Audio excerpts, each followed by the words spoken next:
पीराने पीर रोशन ज़मीर ने उस जिन से कहा कि जब मैं तुम्हें बुला रहा था तो तुम कहाँ थे? अब भूले तो नहीं है मैं जो बता रहा था कि तुम थे कहाँ? तो उसने कहा जब आप मुझे बुला रहे थे तो ऐन उसी वक्त पर अब्दुल कादिर जीलानी बगदाद में तकरीर फरमा रहे थे और मैं उनका खिताब सुनने के लिए बगदाद गया था। आइंदा मुझे जब भी आप बुलाएंगे जरूर आऊंगा, मगर जिस वक्त गौसे पाक खिताब फरमा रहे होंगे उस वक्त नहीं आऊंगा मैं। तो देखो ये पीराने पीर की ताकत है और अल्लाह ताला ने उनको ये करामात अता फरमाई। तो आप हजरात भी अपनी बस्ती में लंगर गौसिया का एहतमाम करते हैं माशाल्लाह, सब किया करें और जितना भी हो। और उसमें हाँ एक बात मैं बताना, ये बात रह गई, इसको मुकम्मल कर दूं। जब भी लंगर गौसिया का एहतमाम करें, एक पतीला हो 1 से लेकर 100 तक भी हो, तो गरीबों की दावत जरूर किया करें और गरीब भाइयों को अलग से इम्तियाजी तौर पे न खिलाएं, उनकी इज्जत नफ्स का लिहाज रखें, अपने साथ अपने दस्तरखान पर खिलाएं। इससे पीराने पीर की रूह बड़ी खुश होगी। हाँ, ये मैं आप सबको कह के जा रहा हूँ। और आखिर में ये वाकया हमारी माए बहनें खवातीन इस्लाम भी काफी तादाद में इनके लिए सुना दूं और फिर मैं तकरीर खत्म कर देता हूँ। अल्लामा कमालुद्दीन दुमैरी ने हयातुल हैवान किताब का नाम है, बड़ी अच्छी किताब है, 3 जिल्दों में आपने देखी होगी। तो उसमें बड़े अच्छे अच्छे वाकयात भी और बड़ी ये कह लो कि बहुत जबरदस्त किताब है वो, बल्कि वो तो हिंदी में ट्रांसलेट हो गई, आप लोग खरीद लें, डाउनलोड भी हो जाएगी गूगल से, बड़ी अच्छी किताब है। वो औरत जो थी दूध पीता बच्चा था उसका, गोद में लेके, उस जमाने में जाहिर है टंकियां ट्यूबवेल का तो कोई सिस्टम ही नहीं था, तो नहर पे ही औरतें कपड़े धोने जाती थी अपने पर्दे के। तो वो कपड़े धोने जब गई तो साथ में कपड़ों की पुटलिया और गोद में बच्चा, साथ में खाना भी ले गई थी। अब जब दोपहर का टाइम हुआ तो उसने अपने बच्चे को क्या किया था, एक दरख्त के नीचे लिटा दिया था। दोपहर को जब वो खाना खाने लगी तो कहीं से एक फकीर आ गया, यानी मांगने वाला, और आकर के उसने सवाल किया कि बहन मैंने कही मुझे भूख है, मुझे खाना खिला दो।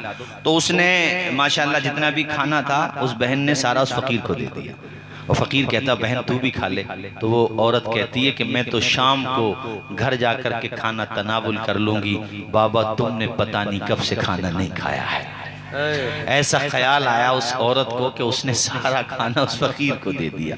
वो भूखा बेचारा परेशान था, खाना खा रहा है और दुआएं दे रहा है।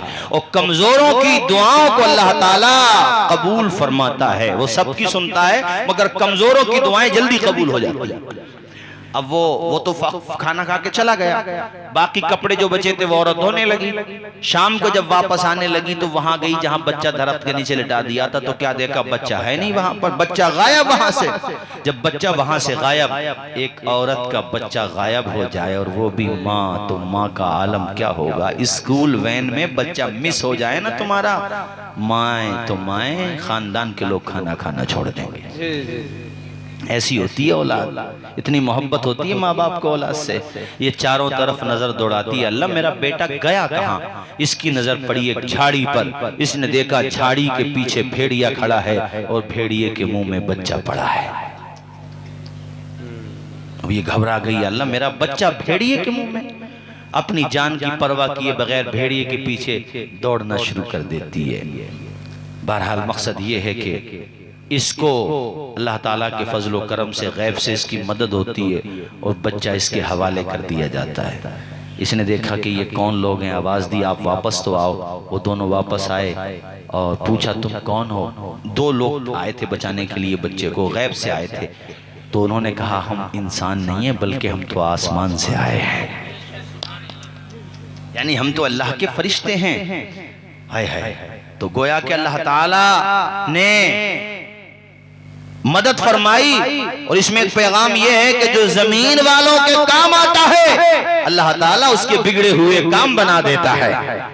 इस औरत ने एक फकीर को, भूखे को खाना खिलाया तो अल्लाह ताला ने इसके बच्चे को भेड़िए के मुंह से बचाया कि नहीं बचाया? ऊंचा बोली, बचाया। और वो दोनों फरिश्ते जब वापस जा रहे थे तो एक पैगाम है, ये पैगाम दूं फिर मैं तकरीर खत्म करता हूं। गोया के वो ये कहते जा रहे थे, आसमान से भी आवाज आ रही थी, कदम कदम पे सितारे उतर के आएंगे, तेरे नसीब में तारे उतर के आएंगे, कदम कदम पे सितारे उतर के आएंगे, तेरे नसीब में तारे उतर के आएंगे। सहारा बन के निकल घर से बेसहारों का, तेरी ही मदद को फरिश्ते उतर के आएंगे। अल्लाह ताला खुश रखे। अब आप हज़रात खड़े हो।